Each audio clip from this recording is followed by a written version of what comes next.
now that we've finally gotten through all the pain and misery that were the worst movies of the year, it's time to talk about the bright side of life, the ones that put out the fire. That's right, folks, I'm of course talking about the best movies of 2017. For this list, it will feature movies that are not only beautiful and jaw-dropping based on a technical and visual standpoint, but it features films that put me in awe, that really surprised me, that connected with me emotionally throughout the year. As I established before, this is a list completely arranged of my own personal thoughts and opinions on the films I saw. So any and all movies that you want to be on the list may or may not even show up on here. But I hope you enjoy the list and give these 10 movies the recognition they truly deserve. So, without further delay, it's time to climb the stairway to heaven and open the gates to paradise. My name is Luke Nukem, and these are the top 10 best films of 2017. Apes together, strong. Apes together.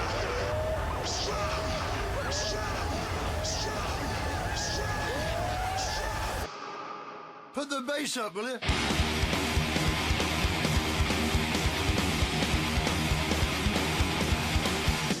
Midnight, midnight, midnight. Beat the drum. Black night, black night, black night.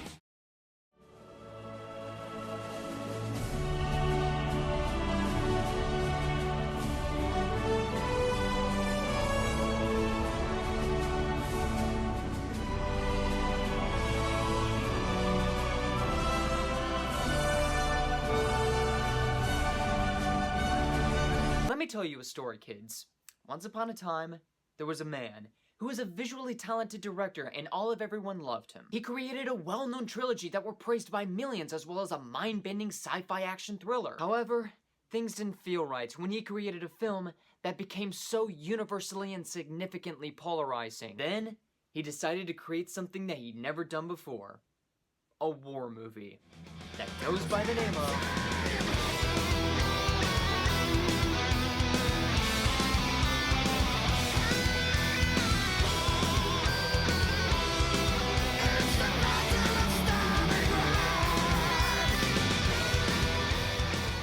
That's right, baby! Dunkirk! And the rest is history, everyone. When I came into this film, I was not only excited, but I was pretty skeptical at the exact same time. Ever since the movie was announced, I speculated, okay, am I gonna get the very pulse-pounding, visually stunning, relentless badassery and wonder of the Dark Knight trilogy and Inception? Or am I gonna get the faux philosophical wankathon of Interstellar? And amazingly enough, I ended up not only getting a heart-stopping movie about the evacuation of Dunkirk, but I also got a smart, brilliantly told story about the survival of over 400,000 men escaping the beaches of Dunkirk. It's a war movie that we've never seen before, skipping all of the war movie cliches and puts you in the battle from the second it starts. In this movie, you're not watching characters, you're watching people being played by very talented actors, and you care for every single one of them. And also, the whole enterprise of the film just slays. The production design and cinematography are top-notch, and the soundtrack and the sound design add a lot of tension to the battle. Christopher Nolan, well done, sir. Well done.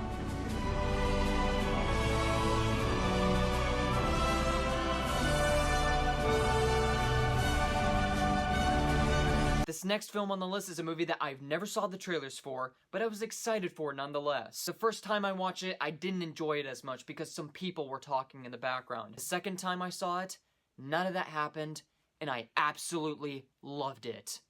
And that movie is...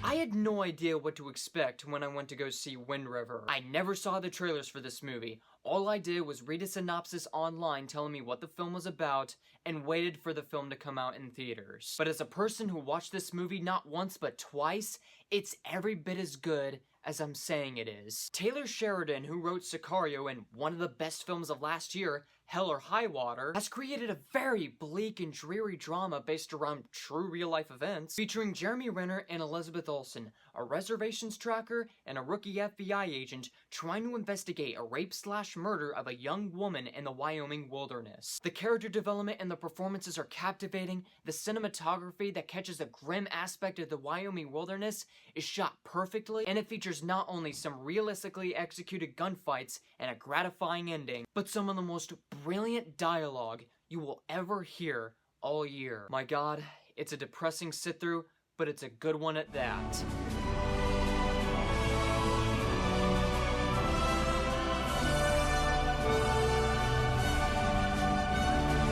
This next movie is one of many films on this list that are getting a lot of Oscar notoriety and high critical praise. It was one of the most stunning movies I've watched during the holidays, and it's a film that features the most beautiful, unlikely couple in a film this year. And no, I'm not talking about this. I'm of course talking about this.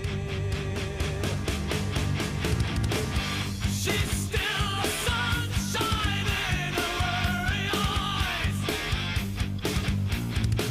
Her battle froze to testify my love. Alike with Christopher Nolan, Guillermo del Toro is one of those visually talented directors who can take basic concepts and generic stories and make them into something magical and beautiful. He uses the Alice in Wonderland plot that we've seen before, but turns it into a masterpiece with Pan's Labyrinth. A monster fighting monster movie, he betters it with Pacific Rim. Now, he has taken on the task of taking the Beauty and the Beast formula and makes it into one of the best films of the year, with The Shape of Water. From the opening shot, you are instantly hooked in with its luscious cinematography, and you are instantly sucked into the world that it's creating with its beautiful production design of the 60s era Baltimore. You have performances from Sally Hawkins, Richard Deakins, and Octavia Spencer, who deserve all the publicity that they get from the Academy. And even those who didn't, like Doug Jones and Michael Shannon, are absolutely superb. And the score by Alexandre Duplat is one of the finest scores of the year. I've said it before and I'll say it again. The Shape of Water is a better Beauty and the Beast remake than the Beauty and the Beast remake created by their own company. Destined to become a classic, go see The Shape of Water as soon as you can. It's that dang mesmerizing.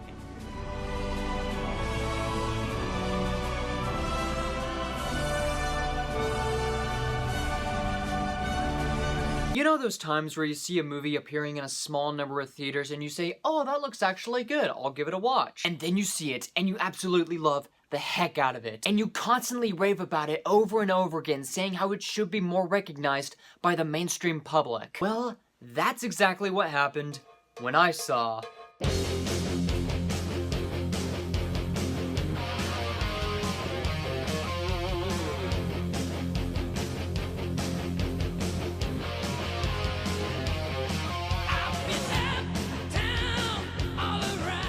Good Time is not only one of the most underrated, underappreciated, and most overlooked films of the entire year, but it's one of the most unpredictable movies you will ever see in a theater. This is a film about an entire criminal's odyssey doing whatever it takes, even when facing situations down the road that conjure up more situations, just to find the money he needs to bail out his brother out of Rikers Island prison after a backfired bank robbery. This is the kind of movie that you would never expect a director or directors like the Safdie brothers to do, and then they do it anyway, and it's freaking glorious when you watch it. Robert Pattinson gives an absolute fearless performance in one of his best roles he's had in years. Now I kind of feel bad for what he did in Twilight, because this guy nails it in this movie. It's raw, it's slick, it's funny, it's stylish, and incredibly ballsy, but it pays off in all the best ways. So, you can probably say I had a hell of a time with Good Time.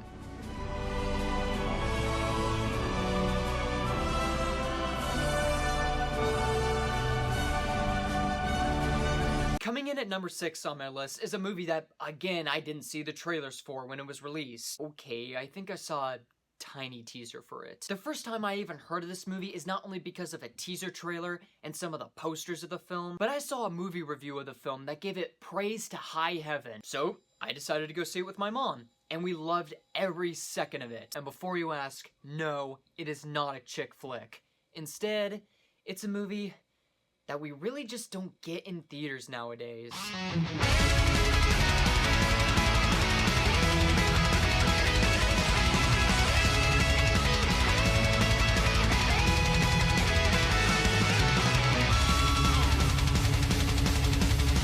Now, when I say that, what I meant by movies that we don't get in theaters anymore is that back in like the early to mid 70s or 80s, you would get the grand, classic, epic Hollywood movies. And I don't mean by Hollywood movies that you would get in the summertime, like, you know, the big blockbusters. I'm talking about the old school Hollywood movies like Ben-Hur and Papillon, where it focuses not only on a very lengthy but well-told story, but on the big spectacle and scale of the project. And The Lost City of Z not only has the same look and feel as a classic old-school Hollywood epic, but it may be one of the best epics I've ever seen in my life. The film tells the unbelievably true story of an ambitious explorer, along with several others, to find the lost ancient city in the Amazon. And that's pretty much all I have to tell you, because if I said anything else, it would just ruin the entire experience you would have with this movie. And surprisingly, Charlie Hunnam, who was recently in the worst list for King Arthur Legend of the Sword, completely commands the screen, giving it his best performance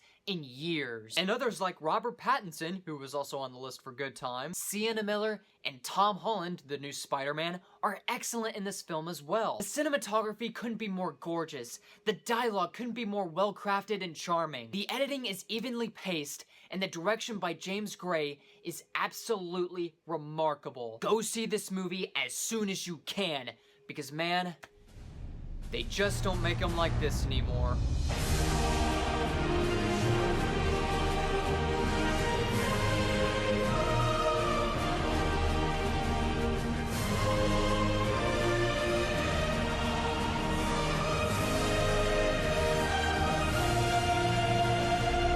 I said recently in my worst list of 2017 video, how I'm not a huge fan of the horror movie genre, but I'm all for a director taking on that genre and doing something new with it. Well, wish freaking granted. Blackout! I really hate a blackout! Blackout! I really hate a blackout! Blackout! I really hate a blackout!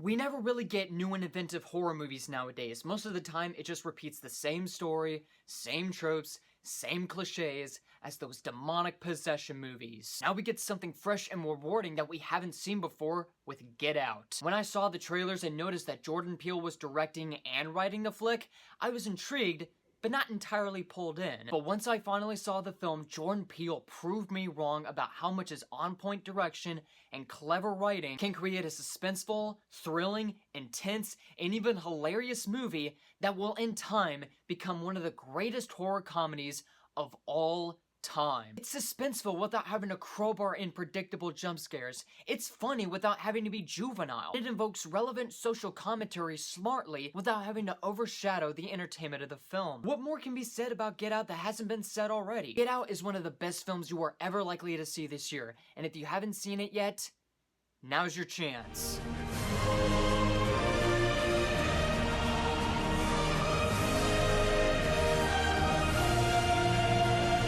I'm going to admit something for you guys. Earlier in the summertime, I went to go to an early private screening for a movie that I was completely ecstatic to see. However, there wasn't enough seats for the screening, so I ended up missing it. So, what did I watch in theaters instead?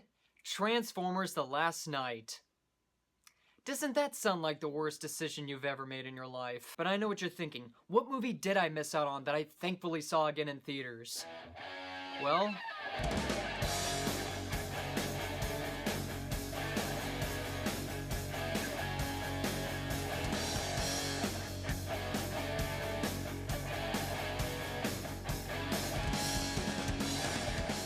Baby Driver. I missed a screening of Baby Driver, one of the most coolest, badass action movies of the year created by Edgar Wright, and saw Transformers 5 instead. Talk about reevaluating your life choices, right? Edgar Wright has been known for creating movies like the Cornetto trilogy and the highly underrated turned cult classic in Scott Pilgrim vs. the World. But his newest film, Baby Driver, is probably his best film to date. Baby Driver is a high-octane beast. It is everything I wanted out of this movie, turned up to 11. The premise and execution is slick, the action is killer, the humor and the performances couldn't be more satisfying. But what really is the driving force for this sucker is the marriage between the soundtrack and the editing. Every single action, whether it is walking, driving, or shooting, is edited so well that when the soundtrack is going on, the action goes along with the beat of the song. You may call it a gimmick all you like, but it's a gimmick that freaking works. Baby Driver is the perfect action movie. This is the type of movie that will inspire millions of young talented filmmakers trying to do their own cinematic project. And speaking of which,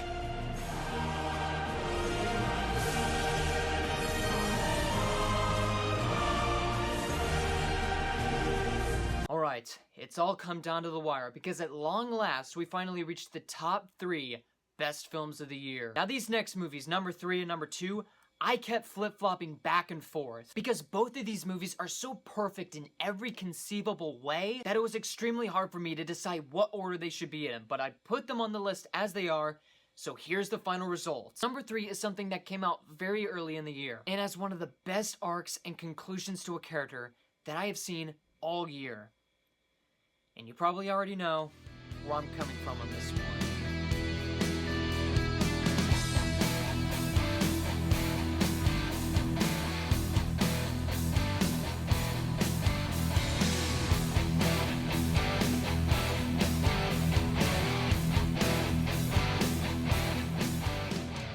People, I want you to remember this number.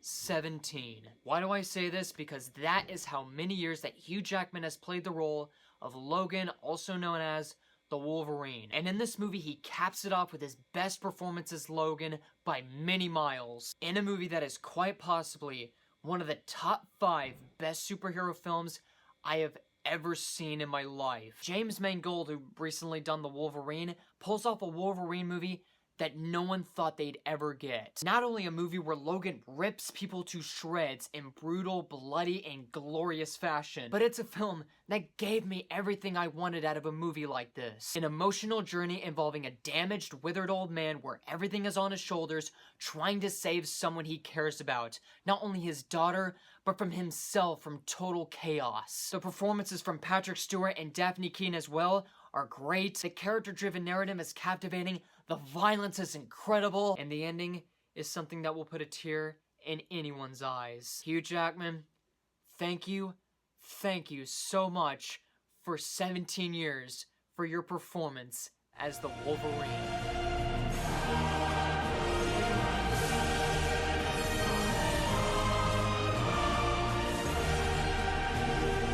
Speaking of inspiring to young filmmakers, number 2 is a movie that will eventually transcend the levels of filmmaking to a whole new standard, to where young aspiring directors can look at something like this and say, this is a true work of filmmaking. This is something I would love to do in the future.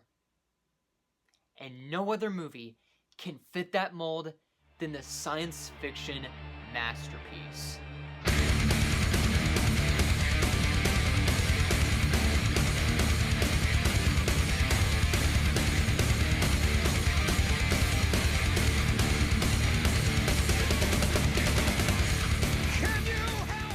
Denis Villeneuve, you're a genius. You're an absolute genius. With movies like Prisoners, Sicario, and Arrival, you have already proven yourself worthy to be named one of the best modern-day directors working today. But directing a sequel to Blade Runner, one of the most iconic and influential science fiction movies of the early 1980s, is something that no one would even think of doing. We always say to ourselves that original classics, especially from ones in the 1980s, should never be touched. But if given in the right hands, it can become something that is as good, if not better, than the original. And Blade Runner 2049 is not only as good, if not better than the original, but as its own movie, it's flawless science fiction gold. Everything about this movie is executed to near perfection. Denis Villeneuve's direction is flat out gorgeous. Rather than making a sequel to Blade Runner and changing all the mythos, the themes, and the character arcs, it stays faithful to the source material while trying to expand upon it at the same time. This is the second consecutive time that Ryan Gosling is in my top 3 best films of the year, and his performance along with Harrison Ford are flat out fantastic. The visual effects cannot be more beautiful. The soundtrack by Benjamin Wallfisch and Hans Zimmer cannot be more satisfying, and the cinematography couldn't be more euphoric. Blade Runner 2049 is a cult classic in the making. It is worth the 35-year wait, and it would have been the best movie of the year, if not for this.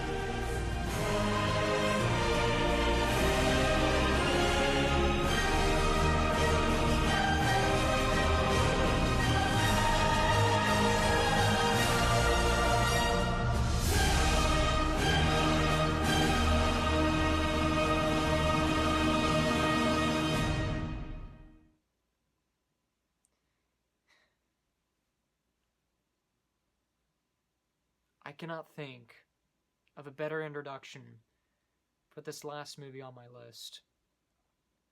But this final movie on this list is a movie so perfect, so masterfully made, that I labeled it a landmark of the 21st century, and quite possibly the greatest movie I've ever seen in my life, hands down, bar none. So, for the number 1 best film of the year, as a wise man once said, apes together strong.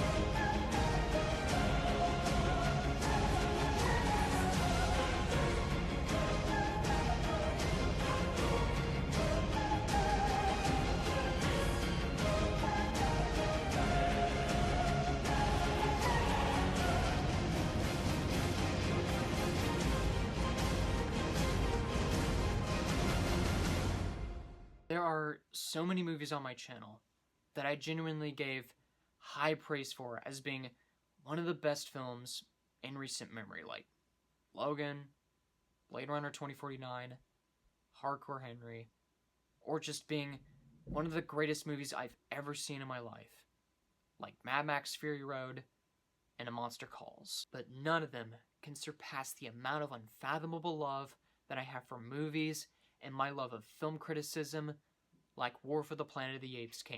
You already know by now that the Planet of the Apes movies, old and new, excluded the Tim Burton one, are my favorite movies of all time. And the one that got me in the franchise to begin with was Rise of the Planet of the Apes. But War for the Planet of the Apes, as far as my favorite movies go, is the icing on the heavenly made cake. This was the movie, out of all the movies I saw, like from the beginning of my channel all the way to now, or even when I even haven't made the channel yet. War for the Planet of the Apes was the film that made me go, this is why I love films. This is why I love reviewing movies. This is why I go to the theaters. This is what watching movies are all about. And seeing these movies, which, by the way, I saw War for the Planet of the Apes at a triple feature. Watching those 3 movies is one of the most gratifying, soul-cleansing experiences I've ever had in a theater. The direction is some of the best directing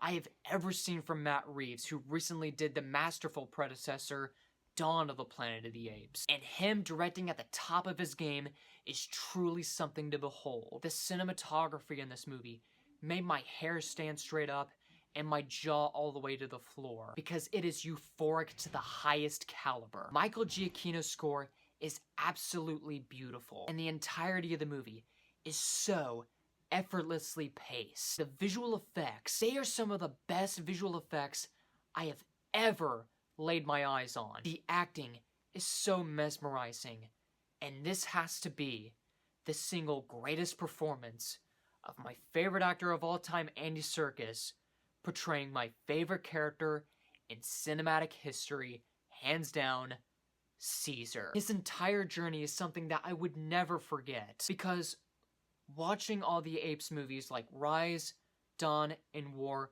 felt like a large, cohesive story, and when the entire story ended, when the credits rolled, I just couldn't help myself but just to cry. War for the Planet of the Apes is the perfect personification of, in my eyes, what a masterpiece should be. And it really pains me that, like Blade Runner 2049, not a lot of people went to go see this movie. Please, everyone, if you have the time and the money, go to your local supermarket right now where they're selling DVDs and Blu-rays and pick not only this movie, but several other movies before it. It will grant you a satisfying experience you will never forget. War for the Planet of the Apes is not only the best movie of the year, the best movie of the decade, but this movie earned its rightful place as the best movie I have ever seen in my entire life. Long live this franchise, and long